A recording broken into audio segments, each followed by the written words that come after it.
अब बात प्रधानमंत्री के इस्तीफे तक पहुंची। सीजेपी का बड़ा दाव, सोनम वांगचुक की कैद के बाद अभिजीत दिपके का आर पार का ऐलान।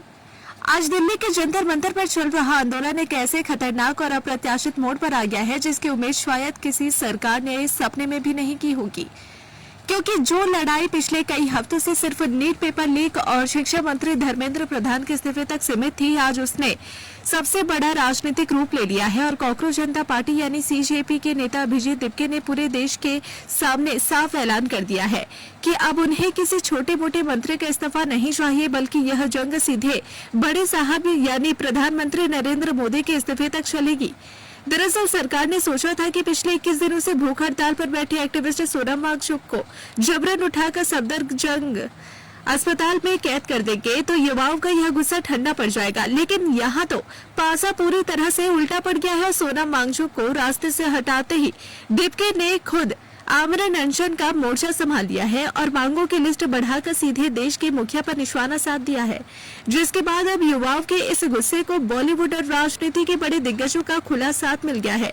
जहां दिग्गज अभिनेत्री शबाना आजमी खुद जंतर मंतर पहुंची और उन्होंने दिपके से हाथ मिलाकर छात्रों के शांतिपूर्ण विरोध के अधिकार का समर्थन किया, तो वहीं अभिनेता प्रकाश राज और स्वरा भास्कर ने भी ग्राउंड पर आकर युवाओं के हक की लड़ाई की तारीफ की। इतना ही नहीं, राजनीतिक गलियारों से भी इस कांग्रेस क्रांति को भारी समर्थन मिल रहा है, जहां आम आदमी पार्टी की नेता आतिशी कुलदीप कुमार और शैली ओबेरॉय ने प्रदर्शनकारियों के बीच पहुंचकर सरकार को घेरा है। वहीं कांग्रेस के शशि थरूर और शिवसेना यूबीटी प्रमुख उद्धव ठाकरे ने भी इस आंदोलन को अपना पूरा समर्थन दे दिया है, जिसके बाद जंतर मंतर पर जनता सरकार पर तीखा तंज कस रही है कि छोटे मंत्रियों के किले को बचाने के चक्कर में सरकार ने अपनी पूरी ताकत झोंक दी, दिल्ली को छावनी बना दिया, राजीव चौक समेत 5 बड़े मेट्रो स्टेशन बंद कर दिए। लेकिन नतीजा यह निकला कि दिग्गज हस्तियों के जुड़ने से बात अब सीधे बड़े साहब की कुर्सी तक पहुंच गई है। इस बढ़ते दबाव पर चलो संसद मार्च के खौफ का ही असर है कि जो सरकार कल तक इस आंदोलन को भाव नहीं दे रही थी, उसने पहली बार पर्दे के पीछे से सीजेपी और प्रदर्शनकारियों से संपर्क साधा है, क्योंकि हुक्मरान अच्छी तरह जानते हैं कि अगर आज मानसून सत्र के पहले दिन यह युवाओं का हुजूम संसद के करीब भी पहुंच गया तो अंतर्राष्ट्रीय स्तर पर सरकार की भारी किरकिरी होगी। अब आगे की रणनीति को देखें तो इस महासंग्राम के 3 बड़े मोड़ संभव है।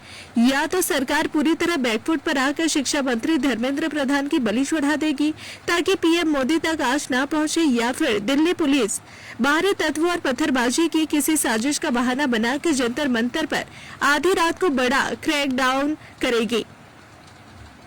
लेकिन सबसे दिलचस्प मोड़ तब आएगा जब विपक्ष इस मुद्दे को संसद के भीतर उठाकर सरकार को पूरी तरह घेर लेगा, जिससे संसद की कार्यवाही पूरी तरह ठप हो सकती है। ऐसे में अब देखना यह होगा कि दिल्ली में भारी बारिश के अलर्ट, आंसू गैस की गोलों और पुलिस के कड़े पहरे के बीच क्या सरकार बातचीत की मेज पर आकर घुटने टेकेगी, या फिर युवाओं की यह कॉकरोच क्रांति बैरिकेड्स को रौंदते हुए इतिहास का सबसे बड़ा सियासी बवाल खड़ी कर देगी।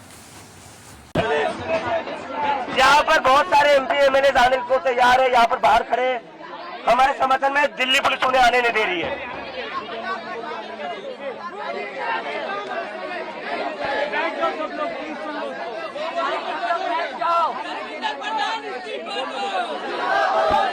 धर्मेंद्र प्रधान नहीं, नरेंद्र मोदी इस्तीफा दो।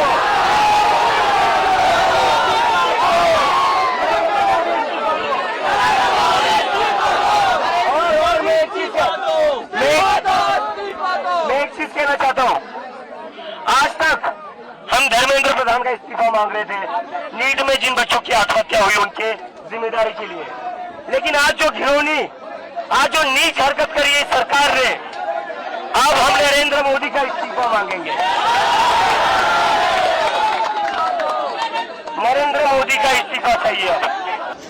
अगर आप अपने बिजनेस, शॉप, कंपनी या सर्विस को ज्यादा कस्टमर तक पहुंचाना चाहते हैं एडवर्टीजमेंट के जरिए, तो आप न्यूज टैग इंडिया और हालाते बंगाल से कांटेक्ट करें। फोन नंबर 9831060581 या फिर 8240148182 पर कॉल करें।